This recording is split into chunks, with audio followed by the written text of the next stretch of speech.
Hello everybody, Ranger Mark Mello here with the Blackstone River Valley National Historical Park, and I'd like to welcome you here to our 4th Ranger Chat. Or at least I think it's our 4th Ranger Chat. I'm not all that sure. Everything's kind of blending into one these days, but I'm pretty sure it's our 4th Ranger Chat, so we're going to go with that. This week is a continuation, a part 2 of what we first discussed last week. So if you didn't catch the video last week on how the environment and the geography of the Blackstone River Valley shaped the industrial development of the valley, we'll wait for you to go back and watch that. Nah, I'm just kidding. We're not really going to wait for you to go back and watch that, but do go back and watch that because it gives you a good baseline for what we're going to discuss this week and kind of gives you that context and that background. So do go back and watch that at some point.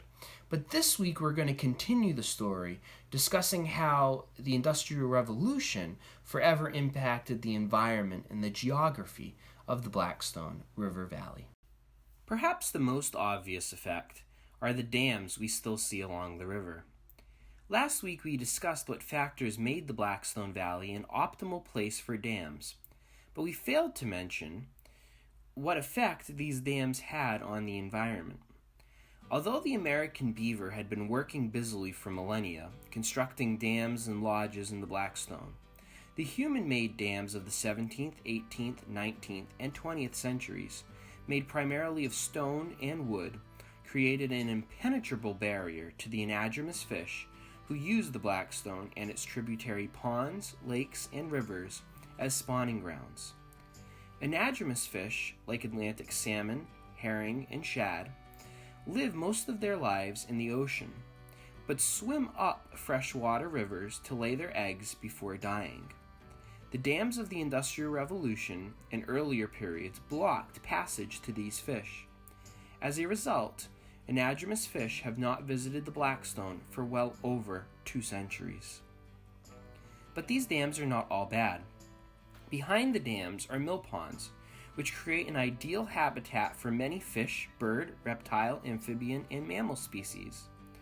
One of the major reasons not to take down these historic dams, aside from, of course, destroying a cultural and historic structure, is that it would take away these prime habitats that have been there now for well over 200 years in most cases. Another great example of how humans unknowingly created a new habitat are in the sections of the Blackstone Canal that still survive. One of our best examples of this in the valley is at the Blackstone River State Park in Lincoln, Rhode Island. This 4-mile human-made waterway, which runs past the Captain Kelly House Museum, has added habitat for many animal species. We also see something interesting happening with this section of the canal that is less positive. At the Ashton Dam in modern Lincoln and Cumberland, Rhode Island, the Blackstone Canal leaves the Blackstone River and about 4 miles south enters the Meshassack River. This still dumps water from the Blackstone into the Meshassack River, something that would have never happened naturally. Although still an issue today, this created an especially important problem in the 19th century. This drew water away from the Blackstone that mills downriver could not use. During times of drought, mills downstream would often be left with an inadequate flow of water to power their mills because the river's natural flow was being diverted. However, one of the longest lasting impacts that humans have had on the river was the use of the river as a dumping ground. The dumping of dyes in the river has proved the most critical. A mordant is a dye fixative. Wait, what? Putting that in English for you non-scientist folks out there, a mordant is a substance that helps dye bind to or attach to fabric. These mordants typically contained a heavy metal like chromium, copper, iron, tin, or tungsten. When combined with water, the color part of the dye bonds to the water in the cloth, leaving the heavy metal behind. So when mills would dump these dyes in the river at the end of the day, the coloring would flow downstream with the regular water flow. But long after the color had flowed away, The heavy metals would flow until they hit stagnant water behind a dam. When they got to that point, the heavy metals would, you guessed it, sink into the riverbed. These heavy metals are still there in the riverbed behind these dams. Heavy metals move up the food chain, being transferred from the riverbed to the aquatic plant life, to the fish that eat those plants, to the larger fish who eat the smaller fish, and then to the larger mammals and birds that eat the fish. This could mean to humans too. This is why you should not eat fish that you catch in the Blackstone.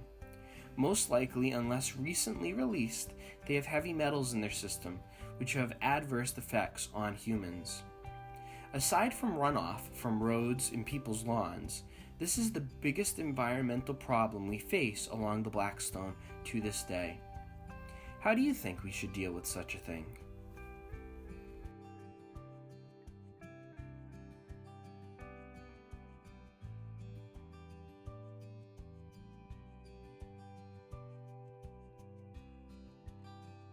Something for all of you aspiring scientists out there to think about with all the free time we have on our hands nowadays. But thank you everybody for joining us. As always, if you have any ideas for topics or things you'd like us to cover in the upcoming weeks, please leave those down in the comments below. We'd love to hear from you. But please stay safe, stay healthy everybody, and we'll see you out there along the Blackstone really soon.